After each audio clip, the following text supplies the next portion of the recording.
زه خپل والد محترم د دغه کاروان سرپرست اعلی د قبله عاشق رسول حضرت حاجی محمد امین رحمت الله تعالی علیه و نور الله مرقده الشریف چې چا د دې وطن نه انګریزانو دا یاداشتو کې لیکلي دي که موږ د دې وطن نه چا شړلي یو او چا د دې وطن نه ویستي یو نو هغه عاشق صادق مجاهد اعظم حضرت فضل واحد بابا جی صاحب د تورنزو او داغه جماعت او داغه د جماعت امیر حضرت حاجی محمد امین رحمت الله تعالی علیه وکلیو چې چا په دې وطن باندې احسانات دي الحمدلله اوس هم د هغې غلامۍ حق ادا کولو دپاره اگر چې عمر شوخي نشته هغه عشق نشته خو موږ وایو که د هغې خیرات الله موږ ته یو قطره هم نصیب کړي نو انشاءالله زموږ بیړه پار شي نو د خپل والد محترم جګرګوشه عاشق صادق حاجی محمد امین رحمت الله تعالی علیه سجاده نشین دربار عالیه قادریه امینیه حاجی آباد شریف جناب حضرت صاحبزاده الحمدلله صاحب القادری هغې ته درخواست کوم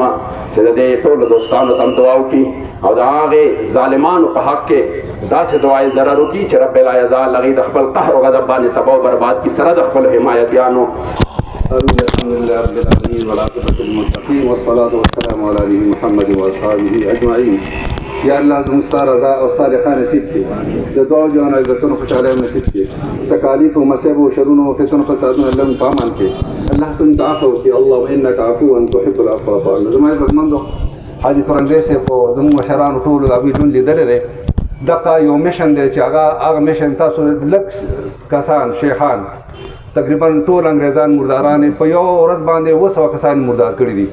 دا د ملیکو هغه زور وي چې ته په شریعت باندې درست چلېږي د حضور محبت کې دن نشي الله امداد کېږي داسې نه چې ته صرف ریاکارۍ دپاره منډې وې نو هغه ژوند زما باباجي لی ورکړی هغه ژوند کې تقریبا زه به ته دا یم د انګریزانو نه وروستو باباجي صاحب چې دی 465 کسانو باندې کشمیر کې پونچ او سرینګر اخیستی و اوس بې شمېره تنظیمونو یو انچ نشي اخیستی هغوی ځان سره کفنونه وړي زما عزتمندو دا د اخلاص د محبت لار ده چې چا کې دا وي او تصوف علم هم دا دی چې انسان کې اخلاص او محبت پیدا شي الله دا لار تویږي داسې نه چې انسان صرف ریاکارۍ دپاره منډه وي سم نشته بیا به نور هم توهین کوي نو زما عزتمندو ښه په محبت په حضور سره محبت وکړئ اخلاص باندې روزئ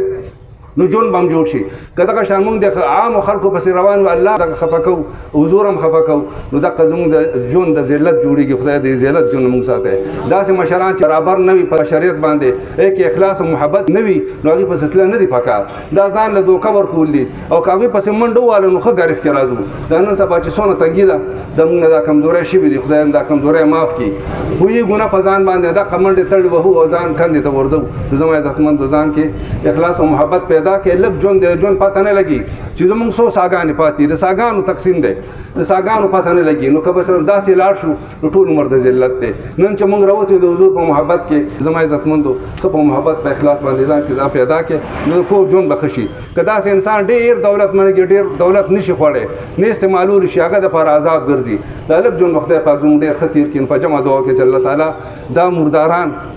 د عبرت نښه وګرځوي خدای پاک په خپل قهر اخته کړي خدای دا په عذابونو باندې کړي چې موږ دپاره عبرت وګرځوي چې زموږ دا ذهنونه صفا شي زموږ دا ذهنونه د نور مشرانو چې کوم دا سیاسي خلک دي دوی خراب کړي دي خدای دې دغه نه زموږ وساتي او د حضور سره مینه او که د حضور مینه دا چې تاسو هغه پیران وګورئ چې هغه داسې نه وي چې داسې مقرره شي هغه مریدان له وظیفې ورکوي هغه تعلیم ورکوي چې اوځئ بهر ته حضور په ناموس باندې دغه کسان د حاجي تورنزی صاحب تصوف وګورئ د هغې پیر وګورئ بیا باباجي صاحب دا نور چې څونه راغلي دي چې کوم کسانو جهادونه کړي دي هغه کسانو پسې شه پیري مطلب دا نه دی د پیري مطلب دا چې انسان کې اخلاص او محبت پیدا شي چې د حضور ژوند خپل کړي چې حضور صرف دې لپاره ناست چې صرف الواح سنت ده او نور څه کې نه نو دا خو ژوند نه دی اخر خاتم سره ایمان تېرې کړي ایمان د زوال نه مو ساتي کامل ایمان هم نصیب کړي وصلی الله تعالی علی خیر خلق محمد صلی الله علیه وسلم